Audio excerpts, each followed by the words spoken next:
Hello दोस्तों, स्वागत है आप सभी लोगों का राजस्थान एकेडमी पर।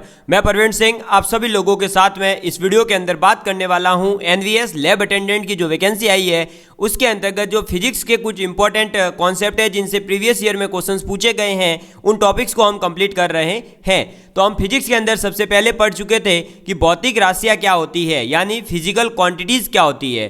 तो वे राशियाँ जिन्हें आप जो है नाप सके या तोल सके उन्हें आप भौतिक राशियाँ कहते हैं। उसके एग्जाम्पल थे द्रव्यमान, लंबाई, समय, बल, वेग, ये सभी। भौतिक राशियाँ दो प्रकार की होती है, मूल राशियाँ और व्युत्पन्न राशियाँ। मूल राशियाँ वे राशियाँ होती है जो अन्य किसी भी राशि पर निर्भर नहीं करती है, उन्हें मूल राशियाँ कहते हैं। मूल राशि के तीन मैंने नाम बता दिए थे आपको, द्रव्यमान, लंबाई और समय। व्युत्पन्न राशियाँ तो वे भौतिक राशियाँ जो मूल राशियों से व्युत्पन्न की जाती है, उनसे आप डेराइव करते हो और ये जो है किसी न किसी अन्य राशि पर निर्भर करती है, इसलिए इन्हें व्युत्पन्न राशियाँ कहते हैं।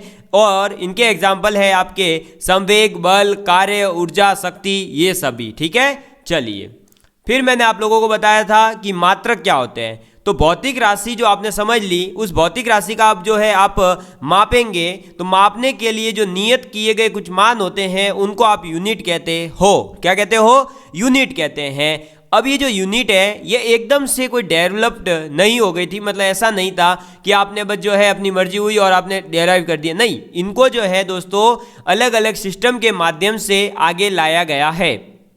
तो मात्रकों की कुछ पद्धतियां हैं जिसमें फर्स्ट सिस्टम जो है वो है सीजीएस, यानी कि सेंटीमीटर ग्राम सेकंड, यानी द्रव्यमान को तो आप जो है ग्राम में मापोगे, समय को आप सेकंड में, लंबाई को आप सेंटीमीटर में मापोगे सीजीएस पैटर्न के अकॉर्डिंग। फिर एमकेएस में मीटर किलोग्राम सेकंड होता है। फिर एफपीएस आया, यानी फुट पाउंड और सेकंड आया। लेकिन अब जो है वर्तमान में क्या चल रहा है? क्या एमकेएस चल रहा है? नहीं। एफपीएस चल रहा है? नहीं। सीजीएस चल रहा है? नहीं। तो सर, तो नया जो आपके चल रहा है वो है मात्रकों की अंतर्राष्ट्रीय पद्धति, यानी कि एसआई सिस्टम ऑफ यूनिट। क्या चल रहा है? एसआई सिस्टम ऑफ यूनिट, जिसे आप कहते हैं सिस्टम ऑफ इंटरनेशनल यूनिट। ये 1960 के अंदर आया और ये जो है दोस्तों आपके सिस्टम आपके एमकेएस यानी मीटर किलोग्राम सेकंड का ही कुछ संशोधित करके बनाया हुआ सिस्टम है। तो एमकेएस जो एसआई पद्धति के अंदर, यानी कि आपके सिस्टम ऑफ इंटरनेशनल यूनिट के अकॉर्डिंग मात्रक जो है वो तीन प्रकार के होते हैं। कौन कौन से? मूल मात्रक, फंडामेंटल यूनिट्स, व्युत्पन्न मात्रक यानी डेराइव्ड यूनिट्स, और पूरक मात्रक यानी कि सप्लीमेंट्री यूनिट्स। ठीक है, अब इन्होंने मूल मात्रक कितने बताए हैं? तो एसआई यूनिट के अकॉर्डिंग मूल मात्रक जो है वो है कितने? 7। कितने हैं? 7। अब कौन से हैं 7 मात्रक? तो वो है metre, kilogram, second, ampere, kelvin, candela और मोल। अब ये अगर मात्रक है तो कुछ राशियां भी मानी होगी। तो जी हाँ दोस्तों, एसआई सिस्टम के अकॉर्डिंग 7 मूल राशियां हैं। कौन कौन सी? लंबाई, द्रव्यमान, समय, विद्युत धारा, ताप, प्रदीपन तीव्रता और पदार्थ की मात्रा। तो लंबाई का मात्रक क्या है? मीटर, द्रव्यमान का किलोग्राम, समय का सेकंड, विद्युत धारा का एम्पियर, ताप का केल्विन, प्रदीपन तीव्रता का कैंडेला, पदार्थ की मात्रा का मोल। इनके संकेत क्या है? तो मीटर को एम, किलोग्राम को केजी, सेकंड को एस, एम्पियर को ए, केल्विन को के, कैंडेला को सीडी और मोल को एमओएल, मोल। समझ में आ गई बात? ये थे मूल मात्रक। फिर आपके पूरक मात्रक बताए थे मैंने 2। कौन कौन से? एक होता है समतल कोण राशि के लिए रेडियन, जिसे आप कहेंगे आरएडी, और ठोस कोण या घन कोण के लिए स्टेरेडियन, जिसे आप कहेंगे एसआर। अब हम बात करेंगे आज कुछ इंपॉर्टेंट व्युत्पन्न मात्रकों के बारे में और उससे आगे की बातें। ठीक, तो आप टॉपिक डालेंगे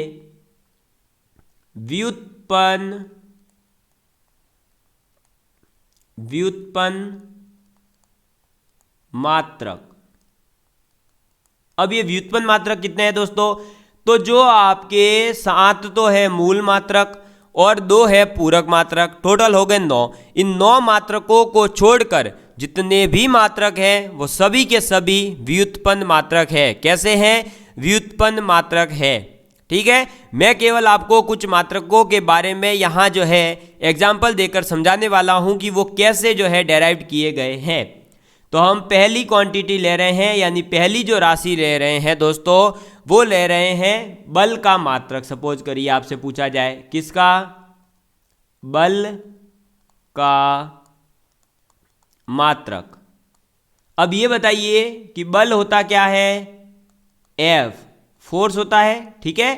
तो फोर्स इज इक्वल टू होता क्या है, ma, यानी कि मास इंटू एक्सेलरेशन, यानी द्रव्यमान गुणा त्वरण होता है, ठीक है।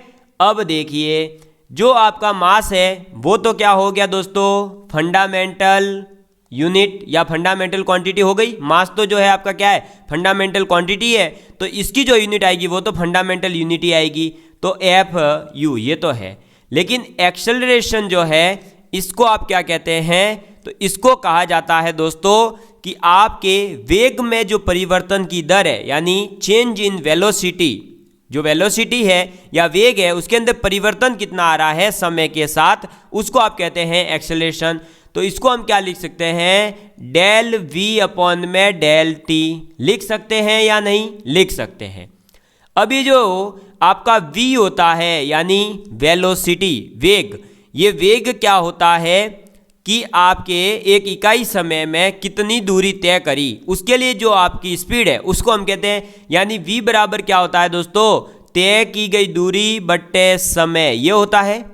अरे यही होता है। अब ये बताइए कि ये जो आपकी दूरी है ये एक क्या होती है, लंबाई होती है, और लंबाई जो है वो क्या है, मूल राशि है, यानी इसकी जो मात्रक होगा वो मूल मात्रक होगा। तो ये भी आ गया आपका फंडामेंटल यूनिट। और जो T है समय, उसका तो T तो समय जो है वो तो क्या है, मूल मात्रक ही है, ठीक है। तो इसका जो यूनिट आएगा वो आएगा सेकेंड, और वो भी होगा फंडामेंटल यूनिट। तो आपने एक बात देखी दोस्तों कि बल जो है, ये जो बल है ये होता है M इंटू A, यानी द्रव्यमान गुणा त्वरण। अब द्रव्यमान जो है वो तो ऑलरेडी फंडामेंटल यूनिट इसकी तो होती ही है, ठीक है, क्योंकि ये तो खुद एक फंडामेंटल क्वांटिटी है। द्रव्यमान जो है वो क्या है, फंडामेंटल क्वांटिटी है, मूल राशि है, तो मूल राशि का जो मात्रक होगा वो भी मूल होगा, तो इसलिए इसका जो मात्रक आता वो तो मूल मात्रक आ जाता। एक्सेलरेशन को कैसे देखा हमने कि S अपॉन T से हम ये लिख सकते हैं S अपॉन T स्क्वायर, क्योंकि एक T ये था और V बराबर S अपॉन T होता है, तो ये बन गया T स्क्वायर, ठीक है। ये देखो एक मिनट, ये क्या हो गया, T स्क्वायर। और समय तो जो है वो आपका है ही है, मूल जो राशि है ही है, तो इसकी जो यूनिट होगी सेकेंड, वो भी क्या होगी, मूल यूनिट होगी। अब देखा हमने कि बल जो है वो निर्भर किस पे कर रहा है, फंडामेंटल यूनिट्स पर ही निर्भर कर रहा है, देखा आपने। तो इसलिए इसका जो मात्रक आएगा वो क्या कहलाएगा, व्युत्पन्न मात्रक कहलाएगा। और जो इसका मात्रक होता है, बल का मात्रक जो है दोस्तों वो क्या है, तो बल का मात्रक है आपके न्यूटन। बल का मात्रक जो है वो क्या है, न्यूटन, ठीक है। और ये जो न्यूटन है इसको आप कैसे लिख सकते हो, तो F बराबर होता है दोस्तों आपके किलोग्राम मीटर पर सेकेंड स्क्वायर, ठीक है। ये भी आपको समझ में आ गया होगा कि ये क्यों लिखा गया किलोग्राम मीटर पर सेकेंड स्क्वायर, क्योंकि द्रव्यमान जो है उसका तो हो गया किलोग्राम, और ये आ रहा है S अपॉन T स्क्वायर। तो S होता है लंबाई यानी कि मीटर, अपॉन में T यानी कि आपका समय, तो सेकेंड का स्क्वायर। तो बल जो है उसका मात्रक वैसे तो है न्यूटन, अगर आपको लिखना हो कहीं तो आप लिखेंगे किलोग्राम मीटर पर सेकेंड स्क्वायर। समझ में आ गई बात, ठीक है। तो ऐसे जो है दोस्तों आपको ये मात्रक याद रखने हैं, और ये कैसे आया ये हमें पता होना चाहिए, क्योंकि आपको यहाँ पूछा जाएगा आगे जो एक कॉन्सेप्ट आने वाला है विमाओं के बारे में, यानी कि डायमेंशंस के बारे में पूछा जाएगा कि इसका डायमेंशनल फॉर्मूला कौन सा है तब। तो मैं अब कुछ आपको डायरेक्ट व्युत्पन्न मात्रक लिखवा रहा हूं। जैसे आप लिखेंगे ऊर्जा या कार्य यानी एनर्जी या फिर आपका जो वर्क है उसका मात्रक क्या होता है, ठीक है। तो आप लिखेंगे ऊर्जा या कार्य का जो मात्रक होता है वो होता है दोस्तों J यानी कि जूल। क्या होता है, जूल, और इसके लिए हम होता है न्यूटन पर मीटर, ठीक है। थर्ड आप लिखेंगे दोस्तों शक्ति का मात्रक, पावर का मात्रक क्या होता है, तो शक्ति का मात्रक यानी यूनिट ऑफ पावर क्या होती है दोस्तों? यूनिट ऑफ पावर जो है वो है दोस्तों आपके वाट। क्या? वाट, जिसे आप लिखते हैं W, और ये होती है न्यूटन पर मीटर स्क्वायर, सॉरी जूल पर सेकेंड, जूल पर सेकेंड। ठीक है, चलिए नेक्स्ट आप फोर्थ फॉर्मूला लिखेंगे। दाब का मात्रक यानी कि आपके प्रेशर की जो यूनिट है वो क्या होती है? तो दाब का मात्रक, दाब का जो मात्रक होता है दोस्तों वो होता है पास्कल। क्या होता है? पास्कल यानी P। ठीक है, और ये जो होती है ये क्या होता है? न्यूटन पर मीटर स्क्वायर। क्यों? क्योंकि दाब बराबर होता है बल बट्टे, ये फॉर्मूला भी याद रखेंगे कि जो आपका प्रेशर है उसके इक्वल में क्या होता है? Force upon area.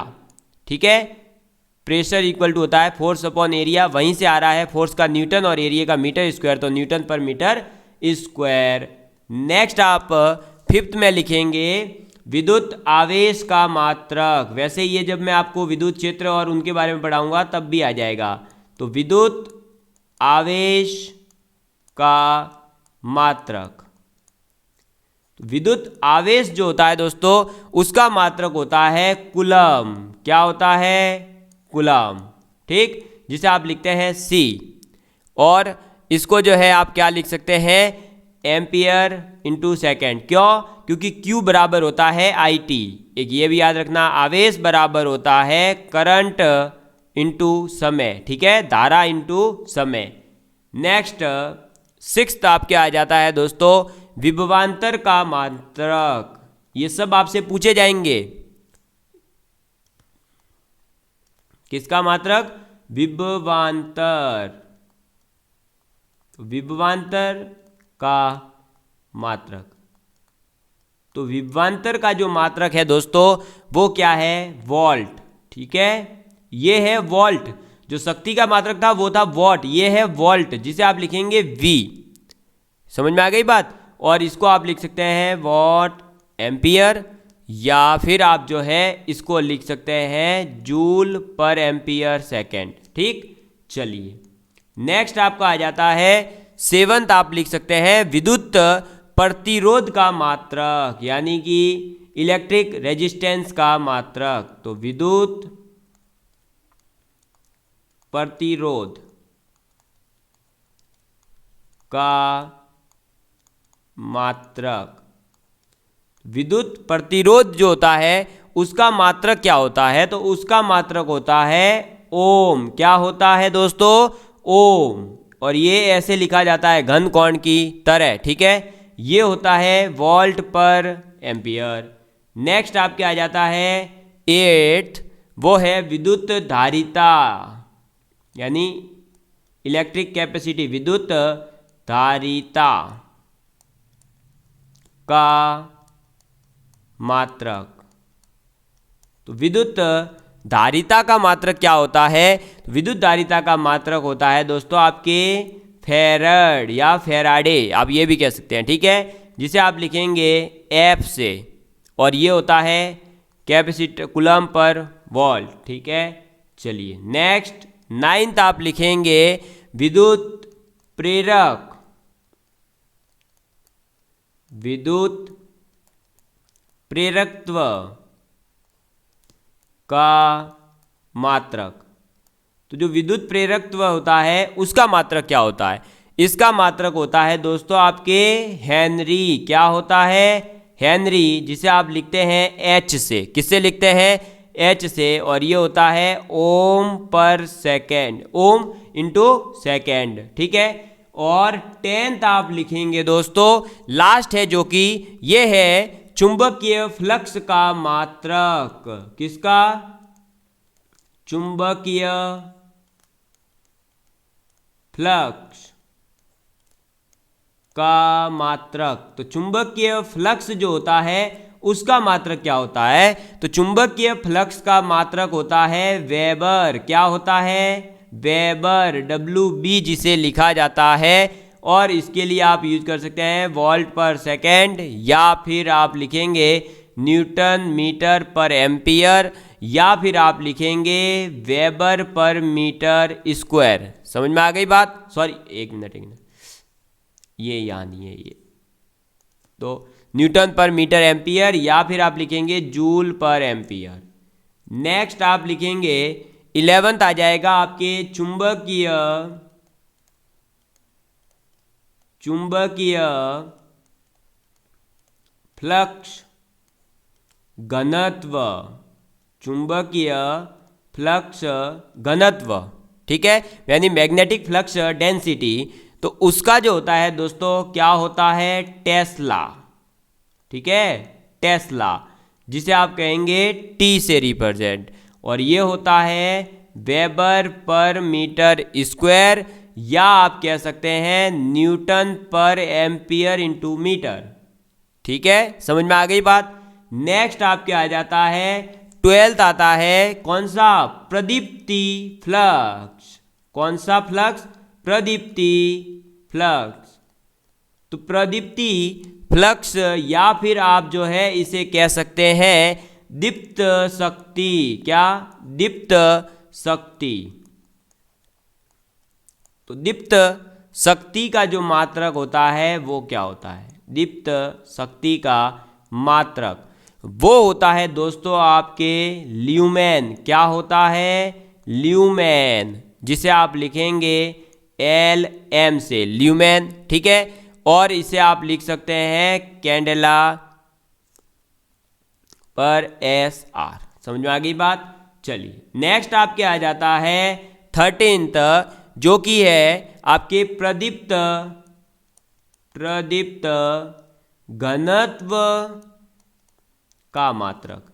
तो प्रदीप्त घनत्व का मात्रक क्या होता है? तो प्रदीप्त घनत्व का मात्रक होता है दोस्तों आपके क्या? अरे क्या होता है? तो वो होता है ल्यूमिनस पर मीटर स्क्वायर, ठीक है।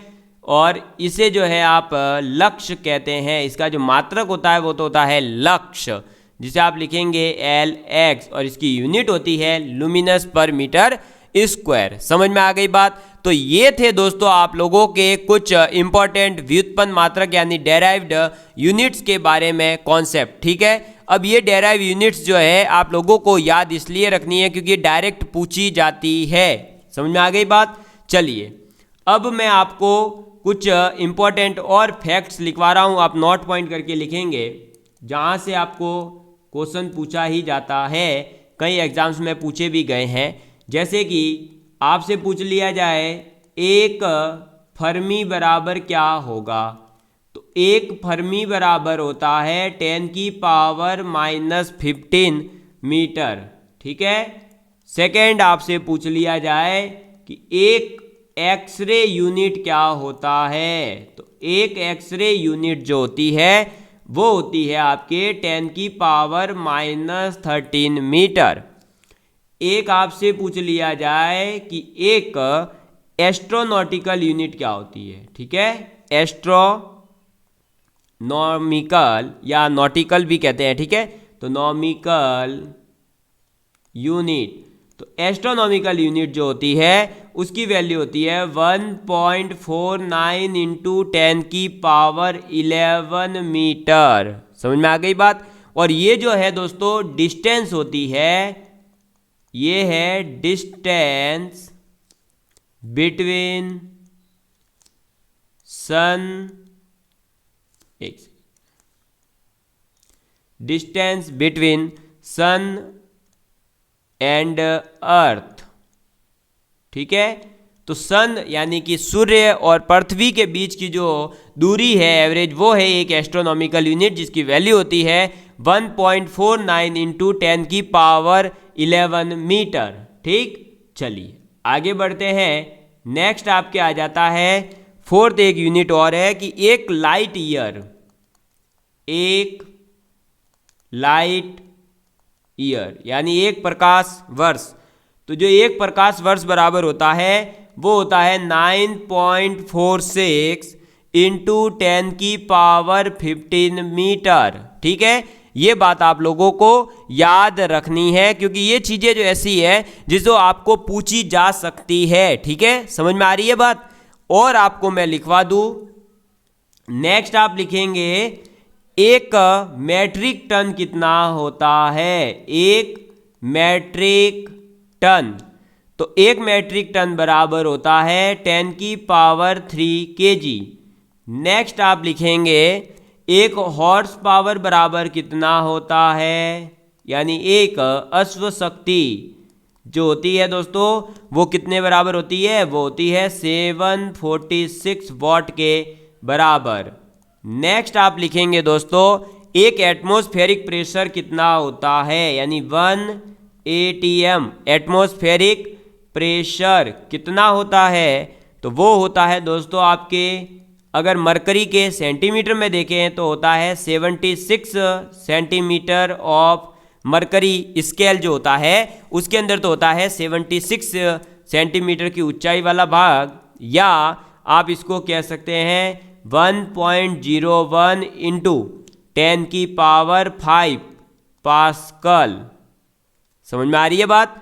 ठीक है, और आप आगे लिखेंगे नेक्स्ट 8 नंबर पर कि एक डाइन बराबर कितना होता है, तो एक डाइन बराबर होता है 10⁻⁵ न्यूटन। कितना होता है, 10⁻⁵ न्यूटन। नेक्स्ट आप लिखेंगे एक एंगस्ट्रम बराबर कितना होता है। ए के ऊपर अगर ऐसे डिग्री लगा दी जाए तो इसको कहा जाता है एंगस्ट्रम, और एक एंगस्ट्रम बराबर होता है 10⁻⁻10 मीटर। नेक्स्ट है आपके एक माइक्रोमीटर कितना होता है। एक माइक्रोमीटर कितना होता है, तो एक माइक्रोमीटर का मतलब है 10⁻⁻6 मीटर। नेक्स्ट आपके आ जाता है एक नैनोमीटर क्या होता है। क्या, एक नैनोमीटर, तो एक नैनोमीटर बराबर होता है 10⁻⁻9 मीटर। समझ में आ गई बात। ठीक है, तो ये कुछ चीज़ें थी जो आप लोगों को यूनिट से रिलेटेड याद रखनी है। और एक और आप याद रख सकते हैं जो आपके एनसीईआरटी में भी दे रखी है कि एक पारसेक बराबर कितना होता है, तो एक पारसेक बराबर होता है 3.08 इंटू 10⁻16 मीटर, या फिर आप इसको कह सकते हो 3.26 लाइट ईयर LY। समझ में आ गई बात। तो एक पारसेक बराबर होता है 3.26 लाइट ईयर। समझ में आ गई बात। ठीक है, इतना याद रख लेंगे आप, तो बस आपको ये चीज़ें जो है याद रखनी है। समझ में आई बात। चलिए अब मैं आपको लिखवाने जा रहा हूँ कुछ इंपॉर्टेंट डायमेंशनल फॉर्मूला, और पहले मैं आपको सिखाऊंगा कि आप डायमेंशनल फॉर्मूला कैसे निकाल सकते हो। उसके बाद में मैं कुछ इंपॉर्टेंट लिखवा दूंगा, उसके बाद अपने घर पे बैठे बैठे आप हर यूनिट का निकालते रहना। ठीक है, तो अब टॉपिक डालेंगे हम डायमेंशनल। क्या, डायमेंशनल फॉर्मूला। अब ये डायमेंशनल फॉर्मूला जो है इससे क्वेश्चन पूछे जाते हैं। डायरेक्ट डायमेंशनल फॉर्मूला पूछ लिया जाता है कि बताओ बल का डायमेंशनल फॉर्मूला क्या है, यानी कि विमीय सूत्र। हिंदी में कहें तो विमीय सूत्र क्या होता है। ठीक है, चलिए तो पहले जो है दोस्तों मैं एक दो क्वांटिटीज़ का निकालना सिखा रहा हूं कि कैसे निकाला जाता है। जैसे कि देखिए, अगर आपसे पूछ ले एरिया, कि एरिया का विमीय सूत्र या डायमेंशनल फॉर्मूला क्या होता है, तो मुझे बताइए एरिया बराबर होता क्या है दोस्तों। तो आप सभी लोग जानते हैं कि एरिया बराबर होता है लंबाई गुणा चौड़ाई। अरे यही होता है।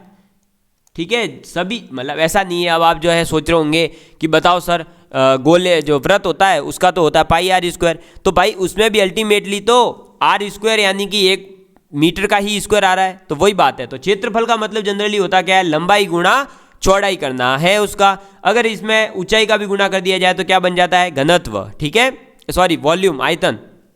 तो अभी हम बात कर रहे हैं क्षेत्रफल की, जो होता क्या है, लंबाई गुणा चौड़ाई। लंबाई का मात्रक क्या है और चौड़ाई का मात्रक क्या होगा? तो लंबाई का मात्रक है मीटर, चौड़ाई यानी कि वो भी एक लेंथ ही है भाई, एक तरह से तो लंबाई है किसी न किसी चीज़ की, और वो जो है क्या होता है, इसका भी मात्रक मीटर। दूरी मापने के लिए आप क्या यूज करते हो, मीटर ना, तो चौड़ाई भी मीटर, लंबाई भी मीटर, ठीक है। तो मीटर गुणा मीटर क्या बन गया दोस्तों, मीटर स्क्वायर। क्या बन गया, मीटर स्क्वायर। तो जो मीटर स्क्वायर है ये एरिया का क्या है दोस्तों, एक यूनिट है। क्या है, इसका एरिया का ये मात्रक हो गया। क्या हो गया, मात्रक हो गया। और इसका जो डायमेंशनल फॉर्मूला होगा, DF डायमेंशनल फॉर्मूला, तो एरिया का डायमेंशनल फॉर्मूला होगा L का स्क्वायर, और आप बड़े ब्रैकेट में इसको बंद कर दोगे, बस ये बन गया डायमेंशनल फॉर्मूला। कैसे सर? तो देखिए दोस्तों, जब भी आप डायमेंशनल फॉर्मूला लिख रहे हैं तो आप द्रव्यमान को तो लिखेंगे कैपिटल M में, आप लंबाई को लिखेंगे कैपिटल L के अंदर, और समय को आप लिखेंगे कैपिटल T के अंदर, और लास्ट में आप उसको जो है ऐसे दो ब्रैकेट्स के अंदर बंद करोगे। क्या करोगे, ब्रैकेट के अंदर बंद करेंगे। ठीक है, समझ में आ गई बात, क्लियर है? तो डायमेंशनल फॉर्मूले का मतलब होता है द्रव्यमान को आप लिखोगे कैपिटल M में, लंबाई को आप लिखोगे L में, समय को लिखोगे कैपिटल T में, तीनों के तीनों कैपिटल, फिर इन तीनों को जो है आप बंद कर दोगे एक बड़े ब्रैकेट के अंदर। ठीक है, समझ में आ गई बात? और इन सब की पावर देखोगे। अब जैसे अगर जो है ये डायमेंशनल फॉर्मूला L स्क्वायर तो लिख दिया, लेकिन एग्जाम में अगर आपके ऐसे लिखा हुआ आ जाता, कैसे, M0 L2 T0, तो भी सही होता। हाँ सही होता, क्यों भाई, M की पावर 0 का मतलब है M एक भी नहीं है, L की पावर 2 का मतलब है L 2 बार आ रहा है, हाँ तो L स्क्वायर ही तो होगा, मीटर इंटू मीटर, तो L। ठीक है, और T है भी नहीं तो T की पावर 0, यानी जो इनकी घात होती है, इनकी घात जो होती है वो क्या रिप्रेजेंट करती है कि वो राशि कितनी बार आएगी। तो राशि कितनी बार आई, समझ में आ गई? ये देसी भाषा में आपको लिखवा रहा हूं, बिल्कुल। तो अब क्या करेंगे, द्रव्यमान जो भी है उसके अंदर केजी जहां भी दिख रहा है वहां तो आप M कैपिटल M रिप्लेस कर दोगे। जैसे यहाँ देखो, लंबाई का मात्रक क्या था, मीटर, तो M दिख रहा था आपको, तो आप M को रिप्लेस कर दोगे L से, तो L स्क्वायर कर दिया। समय यानी T, तो T0 पावर है, और इसको ब्रैकेट में बंद कर दोगे, और फिर घात जो होती है इनकी वो रिप्रेजेंट करती है कि राशि कितनी बार आई है। तो इसके अंदर द्रव्यमान कहीं आ रहा है क्या, एरिया के अंदर यहाँ कहीं दिख रहा है, नहीं, तो 0। समय आ रहा है, नहीं, 0, तो बचा क्या, L की पावर 2, क्यों, क्योंकि लंबाई और चौड़ाई 2 बार आ गया, एक बार लंबाई है एक बार चौड़ाई है, अल्टीमेटली दोनों है तो दूरियां, इसलिए 2। समझ में आ गई बात? अभी और मैं आगे करवाता हूं तो और क्लियर होगा। अब हम लिखेंगे नेक्स्ट, अच्छा पेज खत्म हो गए हैं, कोई नहीं, और है अपने पास बहुत सारे पेज है, ये लो देखिए दोस्तों। तो अब हम जो है इस पेज के अंदर करेंगे कुछ एक दो और क्वांटिटीज के क्या डायमेंशनल फॉर्मूला डेराइव। जैसे कि हम ले रहे हैं थर्ड वेलोसिटी के बारे में। किसके बारे में, वेलोसिटी के बारे में। अब वेलोसिटी जो होती है दोस्तों, अभी जस्ट मैंने पीछे समझाया था कि वेग होता क्या है, अरे समय, सॉरी वेग क्या होता है, दूरी बट्टे समय, यानी S/T। अरे भाई यही होता है क्या, दूरी बट्टे समय, यही होता है। ठीक है, अब ये बताओ दूरी को जो है मैं किस में मापता हूं, मीटर में, और समय को किस में मापता हूं, सेकेंड में, यानी M/S। मीटर है M, इसको मैंने क्या बोला अभी जस्ट पीछे, किससे रिप्लेस करोगे, L से करोगे, L से रिप्लेस कर दो, L हो गया ये, बट्टे S यानी कि सेकेंड, समय है तो सेकेंड या समय को आप किससे रिप्लेस करोगे, T से, तो ये हो गया T। ठीक, इसको मैं ये लिख सकता हूं क्या, एल टी की पावर -1, भाई नीचे +1 है, ऊपर आएगा तो -1 बन जाएगी, तो ये बन गया एल टी -1।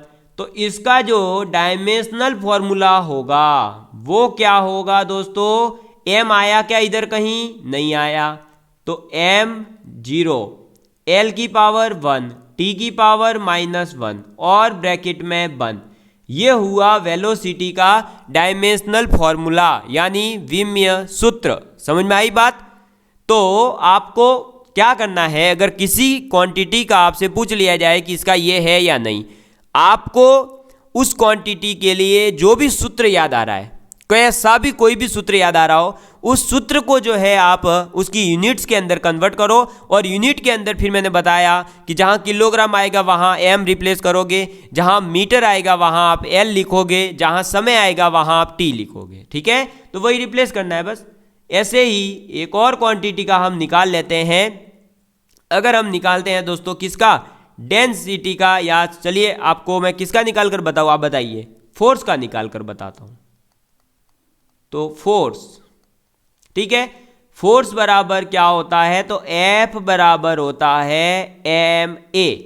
ठीक है, और इसको मैं लिख सकता हूं m, और a को क्या लिख सकते हैं, v अपॉन टी स्क्वायर। ठीक है, अब देखिए दोस्तों, sorry s upon T square, क्यों, क्योंकि मैंने आपको जस्ट पीछे भी समझाया है कि a बराबर होता है v अपॉन टी, और v जो है वो क्या होता है दोस्तों, s अपॉन टी, तो ये बनेगा s अपॉन टी स्क्वायर।